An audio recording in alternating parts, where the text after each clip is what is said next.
हाय दोस्तों, आज मैं आपको बताना चाहूँ हूँ कि आईफोन पर पेमेंट की जानकारी अपडेट न होने की समस्या को कैसे ठीक किया जाए। अगर आप आईफोन इस्तेमाल कर रहे हैं और आपको समस्या आ रही है कि आपका पेमेंट मेथड अपडेट नहीं हो रहा है या आपकी वारंटी जानकारी अपडेट नहीं हो रही है, तो चलिए इसके कुछ संभावित समाधान देखते हैं। सबसे पहले आपको किसी दूसरे स्थिर और सबसे मजबूत नेटवर्क कनेक्शन से कनेक्ट करने की कोशिश करनी होगी। उसके बाद वापस जाए, अपना सेटिंग ऐप खोलें, जनरल में जाए और यहाँ VPN डिवाइस मैनेजमेंट में जाए। बस ये सुनिश्चित कर लें कि आप किसी भी तरह के बेस से कनेक्ट ना हो। अगर आप कनेक्ट हैं तो बस उससे डिस्कनेक्ट करने की कोशिश करें। VPN डिस्कनेक्ट करने के बाद बस यहाँ से वापस जाएँ और डेट और टाइम सेक्शन में जाएँ और यहाँ आप सेट करने के लिए इस टॉगल को इनेबल करें। इस टॉगल को इनेबल फिर से वापस जाएँ और लैंग्वेज रीजन में जाएँ। रीजन चुनें और अपने उस रीजन को चुनें जिसमें आप रह रहे हैं। वापस जाएँ और यहाँ सॉफ्टवेयर अपडेट में जाएँ। बस अपने सॉफ्टवेयर को अपडेट करने की कोशिश करें। सॉफ्टवेयर अपडेट करने के बाद बस वापस जाएँ और ट्रांसफर रीसेट आईफोन पर जाएँ। रीसेट चुनें, फिर रीसेट नेटवर्क सेटिंग्स चुनें। अपने आईफोन का पास खुला लें और फिर कंफर्मेशन मैसेज पॉपअप से रीसेट नेटवर्क सेटिंग्स चुनें। या आप सभी नेटवर्क सेटिंग्स को रीसेट करें। अगर आपके आईफोन के नेटवर्क में कोई समस्या होगी तो ये स्टेप को ठीक कर देगा और आपको दोबारा समस्या नहीं होगी। इससे ऐसा करने के बाद मैं आपको सलाह दूंगा कि आप आईफोन को फोन से स्टार्ट करके छोटी मोटी गड़बड़ी पर ठीक करें। अब ऐसा करने के लिए जल्दी से वॉल्यूम अप और वॉल्यूम डाउन बटन दबाएं, फिर पावर बटन को दबा कर रखें और अपने फ़ोन की स्क्रीन पूरी तरह से काली होने तक प्रतीक्षा करें। और यह जब आपकी स्क्रीन काली हो जाए तो आपको बस एप्पल लोगो का इंतजार करना होगा। और जब आपको एप्पल लोगो दिखाई दे तो बस बटन को छोड़ दें और अपने फ़ोन के रिस्टार्ट होने तक प्रतीक्षा करें।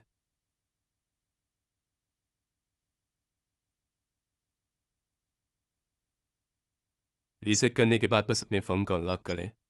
फिर आपको अपना एप्पल स्पॉट ऐप या अपना एप्पल स्टोर खोलना होगा और यहाँ आपको बस ऊपर दाईं ओर प्रोफाइल आइकन पर टैप करना है। फिर अपनी एप्पल आईडी पर टैप करें। अपने फेस आईडी या अपने एप्पल आईडी पासवर्ड का उपयोग करके खुद को सत्यापित करें। उसके बाद यहाँ से बस देश क्षेत्र का विकल्प चुनें और यहाँ आपको अपना क्षेत्र चुनना होगा जिसमें आप रह रहे हैं। या अगर आपने पहले ही अपना एप्पल पे या अपनी भुगतान विधि जोड़ ली है तो भुगतान प्रबंधित करे पड़ जाए और अपनी पिछली भुगतान विधि को हटाने का प्रयास करें। फिर वापस चाहे अपने देश या क्षेत्र अनुभाग पर जाए। पसंद देश या क्षेत्र चुने इसमें आप रह रहे हैं या वो देश या क्षेत्र इसे आपने आप ही अपने आईफोन सेटिंग से चुना है।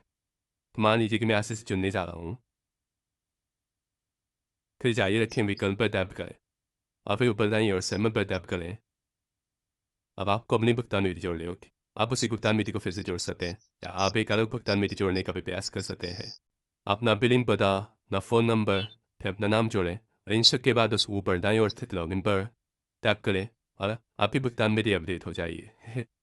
या यदि आप इस समस्या का सामना कर रहे हैं कि आपकी अपडेट नहीं हो रही है तो आप ये जांचने का प्रयास कर सकते हैं कि आपने दो कर्म बनाया या नहीं, ये समाप्त हो गया है या नहीं।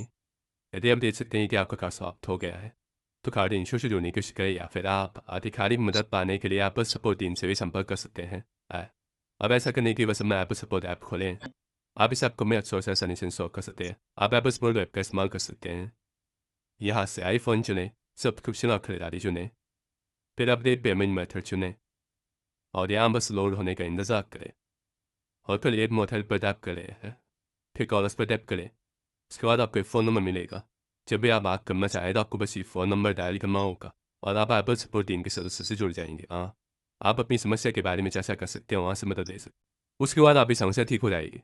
वीडियो देखने के लिए आपको फोन तो ना, अन्य वीडियो था। Bye bye.